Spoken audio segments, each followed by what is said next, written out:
Assalamualaikum warahmatullahi wabarakatuh. Kembali lagi di channel Nasihat Kehidupan Misteri. Pada video kali ini saya akan membahas tentang Presiden Indonesia yang tidak diakui oleh negara. Masyarakat Indonesia pada umumnya hanya mengenal Presiden Soekarno, Soeharto, B.J. Habibie, Abdul Rahman Wahid, Megawati Soekarno Putri, Susilo Bambang Yudhoyono, dan Joko Widodo sebagai Presiden Republik Indonesia. Padahal dalam perjalanannya, sejarah bangsa mencatat dua nama lain yang pernah menjabat sebagai presiden, yaitu Syafruddin Prawira Negara dan M.R.A. Saad. Siapakah mereka? Yang pertama, Syafruddin Prawira Negara. Berbeda dengan presiden yang lain, tokoh yang satu ini tidak banyak diketahui oleh masyarakat Indonesia. Padahal jasanya mendirikan Indonesia sebagai negara yang berdaulat sungguh besar. Syafruddin Prawira Negara adalah salah satu pejuang kemerdekaan yang pernah ditugaskan oleh Soekarno dan Hatta untuk membentuk pemerintahan darurat Republik Indonesia atau PDRI. Saat itu, Belanda melakukan agresi militer II pada tahun 1948. Tentara Belanda membombardir Yogyakarta dan Bukit Tinggi. Mereka menangkap Presiden Soekarno dan Wakil Presiden Muhammad Hatta, yang kemudian diasingkan oleh Belanda ke Pulau Bangka pada tahun 1948. Hatta yang telah menduga sebelumnya jika Soekarno dan dirinya bakal ditahan oleh Belanda, segera memberi mandat kepada pria kelahiran Serang, Banten 28 Februari tahun 1911 itu untuk melanjutkan pemerintahan agar tidak terjadi kekosongan kekuasaan. Tongkat estafet kepemimpinan kemudian diserahkan Bung Karno kepada Syafruddin lewat mandat yang tidak pernah diterimanya. Tapi demi menjaga kedaulatan negara Indonesia, Syafruddin yang sedang berada di Bukit Tinggi berinisiatif mengambil alih kepemimpinan negara. Pada tanggal 19 Desember tahun 1948, Syafruddin bersama Gubernur Sumatera waktu itu, T.M. Hasan, memutuskan untuk membentuk pemerintahan darurat Republik Indonesia. Inisiatif ini diambil demi menyelamatkan Indonesia yang pada saat itu dalam kondisi bahaya. Atas usaha pemerintah darurat, Belanda terpaksa berunding dengan Indonesia. 8 bulan berselang, yakni pada 13 Juli tahun 1949, diadakan sidang antara PDRI dengan Presiden Soekarno dan Wakil Presiden Muhammad Hatta, serta sejumlah menteri kedua kabinet. Perjanjian Roem-Royen mengakhiri upaya Belanda dan akhirnya Soekarno dan kawan-kawannya dibebaskan dan kembali ke Yogyakarta. Serah terima pengembalian mandat dari PDRI secara resmi terjadi pada tanggal 14 Juli tahun 1949 di Jakarta.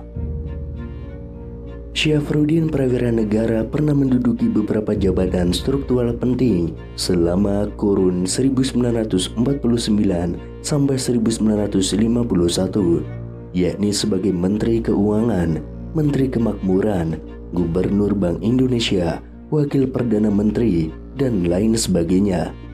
Dirinya jugalah yang diketahui mengusulkan agar Indonesia memiliki uang sendiri, Ori, uang Republik Indonesia, menggantikan uang Javanese Bank, uang pemerintahan Hindia Belanda, dan uang Jepang.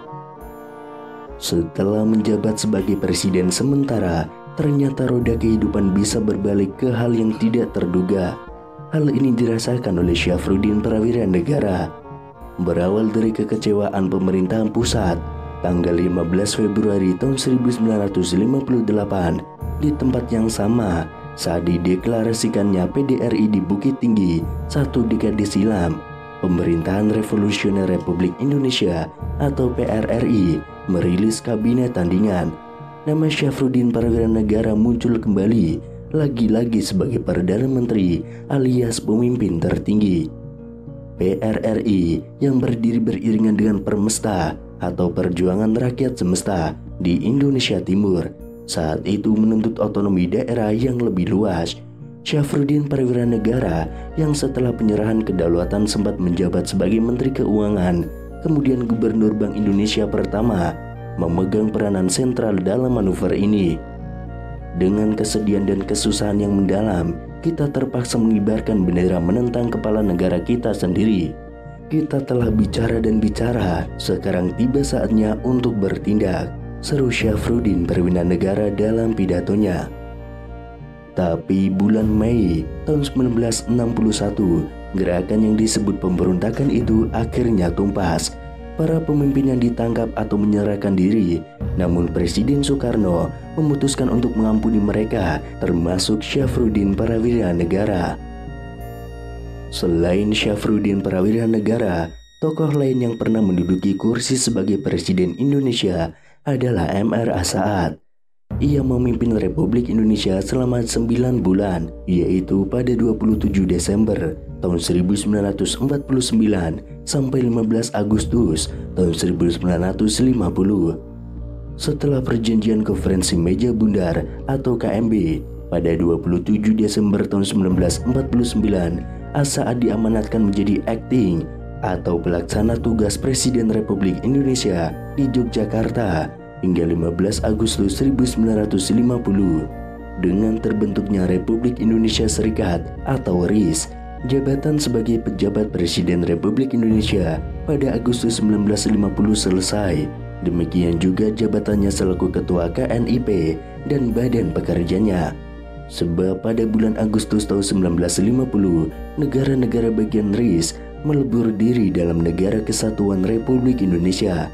Saat menjadi Presiden Republik Indonesia, Saad menandatangani statuta pendirian Universitas Gadjah Mada di Yogyakarta.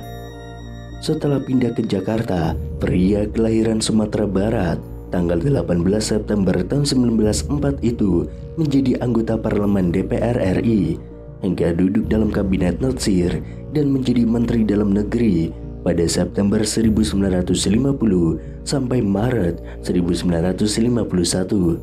Setelah kabinet Natsir bubar, ia kembali menjadi anggota parlemen.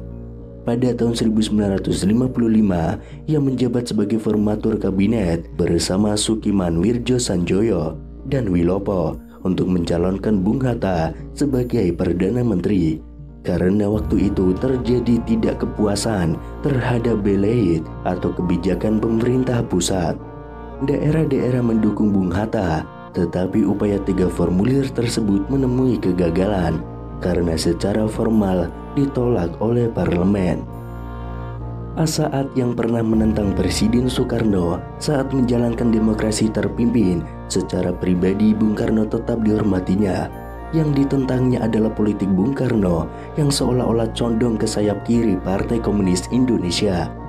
Saad pun merasa terancam karena demokrasi terpimpin adalah kediktatoran terselubung.